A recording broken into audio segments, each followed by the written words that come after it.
Hey guys, welcome back to What Next? And this week we're going to go with this throwback classic all the way back from 2001.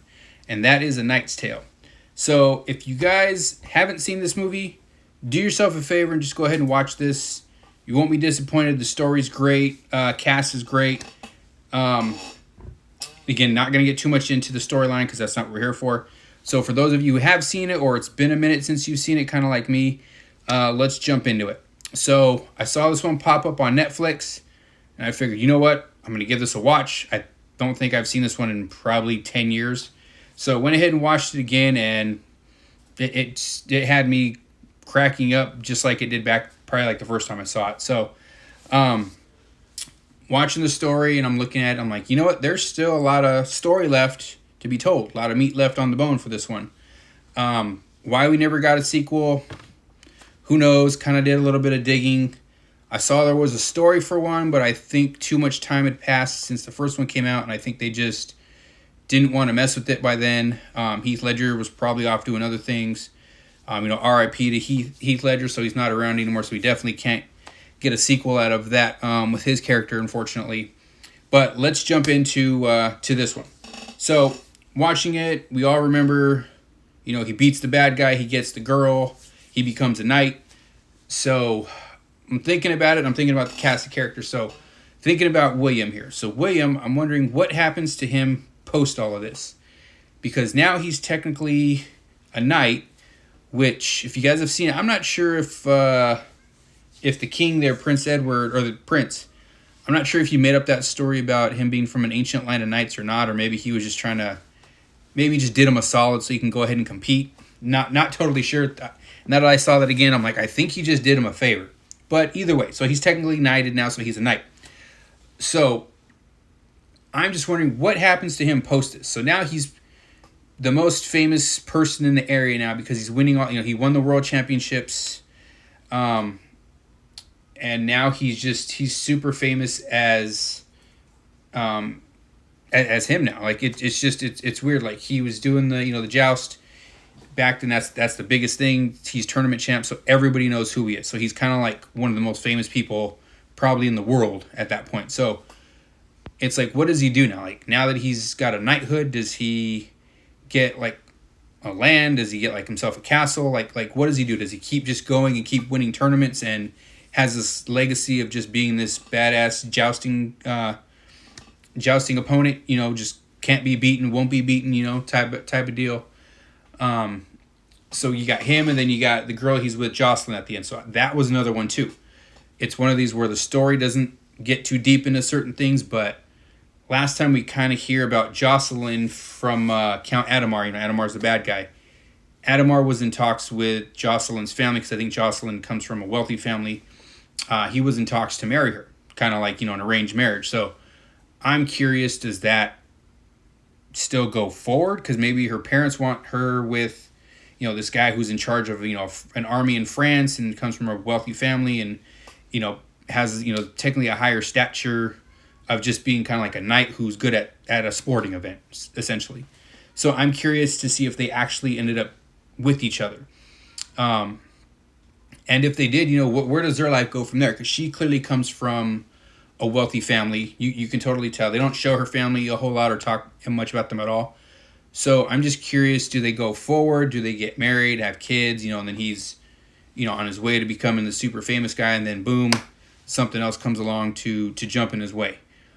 Or maybe, like I said, you have the main villain, you have Count Adhemar. So Adhemar is this badass dude who's in charge of an army in France. So he's like a legit commander. Now, again, watching the story, I'm thinking Prince Edward was messing with Count Adhemar a little bit because they say, he sent Count Adhemar to go fight, off in this battle, which left William wide open to kind of just take over in the jousting scene.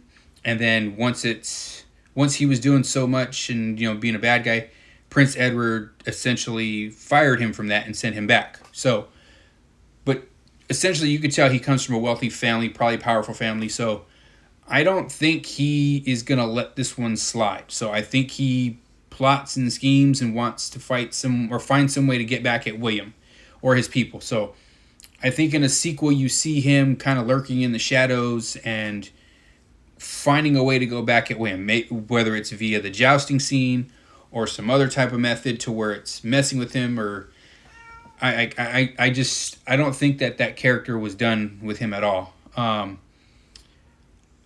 But yeah, moving forward, I just, obviously there could always be a different bad guy that pops up, somebody who's next in line to kind of challenge William. Like you can see William being, tournament champions for all these years, and then all of a sudden there's this new big bad guy on the jousting scene who wants to take his crown essentially for that. So, and then that, you could have seen that, or maybe he's retired for a while, and then somebody comes along and kind of, lures him back into the scene, and then he has to bring, his whole team back together, and then they could go that route. So, it's unfortunate we just never got a sequel out of that, because I think the storylines with some of these characters are really good. So like I said, you got William, you got Jocelyn. Hopefully they're off living their life. Everything went good there. Count Adhemar, I don't think he was going to let this one slide after that, but who knows? Maybe he slinks off into the shadows and just kind of wants to be left alone now that he kind of got dethroned and embarrassed. So he maybe just doesn't want to show his face anymore. So that's pretty much all I had for kind of like for the main characters. So like you got like the secondary characters. You got like William's crew. So you have Roland. Roland, was his main guy, kind of like his right hand guy. He's kind of hooking up at the end with Jocelyn's. It looks like her right hand person. I didn't catch her name, unfortunately, but I think they go off to same thing like William. I think they all stayed close together, but they get married, have a family as well. But I think Roland kind of goes off and maybe retires, or maybe he does follow William on his journey. Like maybe they all just go along with each other, kind of like this traveling group that just is winning tournaments and whatnot, and making a big name for themselves. And then you have Wart, who's his right hand guy. He's like, I will fong you. That guy. I don't know what happens with him. Maybe he finds a girl. Maybe he just stays like that single guy that just likes to go off and have fun and plays around wherever they're all, like just collects his money, drinks, makes just makes friends and enemies everywhere he goes. And then you have Chaucer, who becomes kind of like his squire. Same thing. They kind of left him a little open ended. I think the same thing. I think he goes off and writes a book about all that. Maybe he becomes a famous author in his right, but still stays with William, but has his own fame at the same time. Or maybe they, like I said, who knows, like where they could have picked up in a sequel. So, but I do think you would have seen Chaucer kind of become that famous author that he wanted. I think he writes a story about what goes on with them as kind of like a fantasy tale, and then I think it just picks up and he finally gets recognized for the talent that he is. And then you got Kate, who joins him as kind of like his blacksmith or his equipment manager, in a sense. We'll give her that. So I'm curious as to, after all this too, and he's tournament champion, now everybody knows who makes his armor, and that it's this pretty sweet armor, and everybody probably wants like the champ's type of armor. So I think she becomes famous in her own right, probably is super busy making armor for kings and queens and everybody that wants to pay her now. So I think you could have done kind of like a sequel that jumps up ahead where you find William retired. He's probably the best guy that ever jousted, and then they're all off having their own careers, and then boom, something comes along and challenges all that and brings them all together for him to kind of have to do like one last tournament to prove himself or to fight for something that kind of came in with the bad guy. So, but again, if you guys haven't seen this one, please do yourself a favor and go and watch it. Or if you haven't seen it in a while, it's been that long, go ahead and watch it again. I think you won't be disappointed. It'll be just as good as you remember it. This was a great story. This is one of those where I wish they would have just done a sequel so we kind of see where the characters picked up after a while. But let me know what you guys think. If not, see you next time. Thanks for watching.